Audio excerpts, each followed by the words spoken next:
everyone. Today we have our another new episode, and we will discuss on where should AI first be prioritized. Professor Rob, what you want to discuss? Well, what we're seeing right now is the issue with AI is that while it does significantly improve speed and productivity, it has quality problems. And this is largely due to the fact that we train AI, which is generative AI today, off of existing work. And that existing work undoubtedly has quality problems. Now, we've also had issues, of course, with regard to the training sets being intentionally sabotaged. Those training sets are critical to the performance of the AI, and having the AI sabotaged in that fashion can be problematic. And so where we need to have AI focused is on quality initially. I would say quality and efficiency as opposed to just speed and performance. Because if we focus it on quality, then if we introduce aspects that lower the quality, we have a mechanism to correct it at scale. Because if we make something, if say we have a process and the process is we create, 10 things an hour, and we've got a 90% success rate. So one failure for every hour, but now we increase the productivity of that using computer technology to 1,000 times that. We now have 1,000 problems per hour, and we probably don't have the quality control capability to mitigate 1,000 problems where we were able to mitigate one problem. And so here we need to have AI focused on correcting the issue. And so focusing it on quality and efficiency first, as opposed to just productivity, could address much more successfully, I think, a lot of the problems that we're currently seeing, particularly with early AI deployments and uses. I mean, we're using this to write code, and that code that's coming out looks to be incredibly buggy, and nobody wants applications that crash and don't work. It's something we thought we got away from years ago when we improved our methodologies, and yet with AI we seem to be going back to those eras where we can't really trust what the coders are putting out. So I think where we should be focusing AI, at least initially, is more on quality and efficiency than on productivity. You're muted.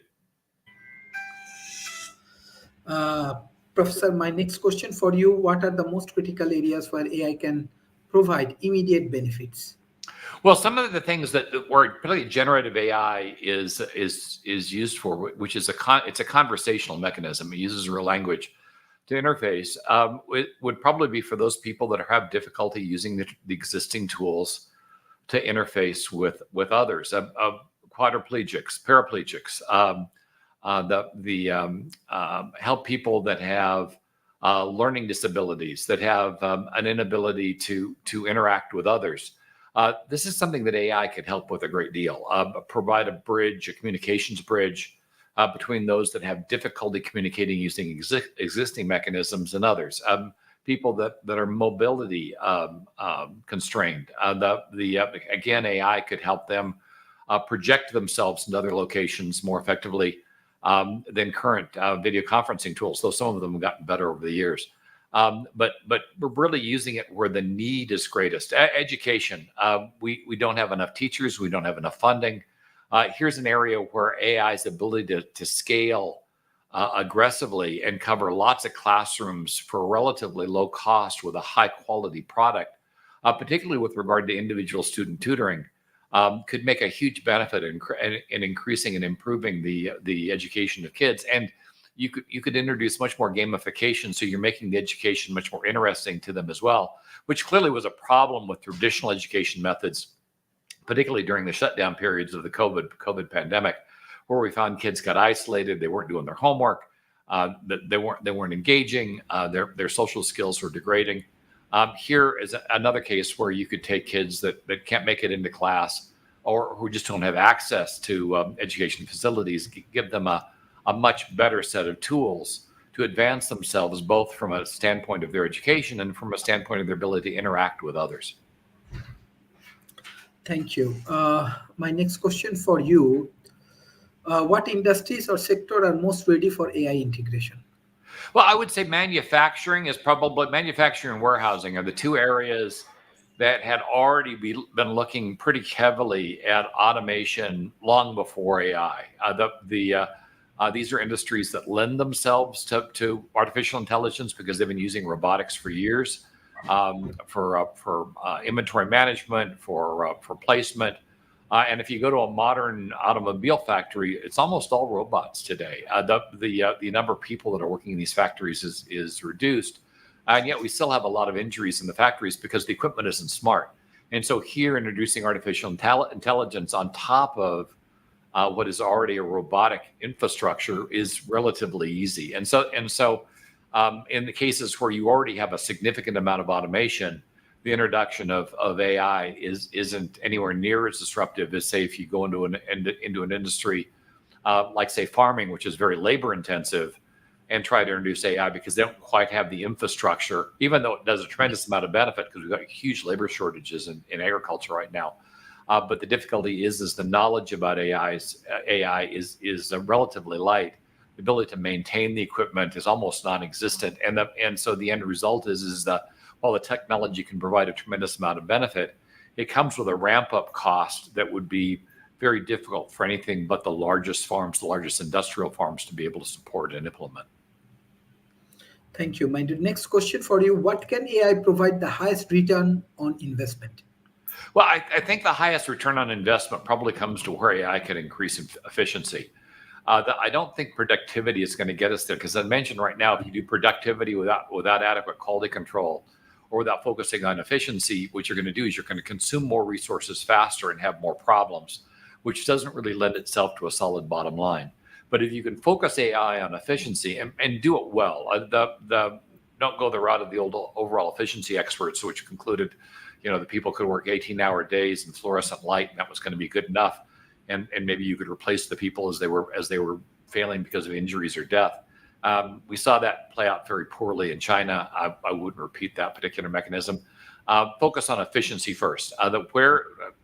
Pick places where you either do not have adequate staffing and put AIs there to supplement the staffing, or in areas where you just haven't had a lot of efficiency focus, and allow the AIs to come in to address those concerns. Recognize that the advantage to an AI looking at an efficiency problem is it's subjective, largely objective.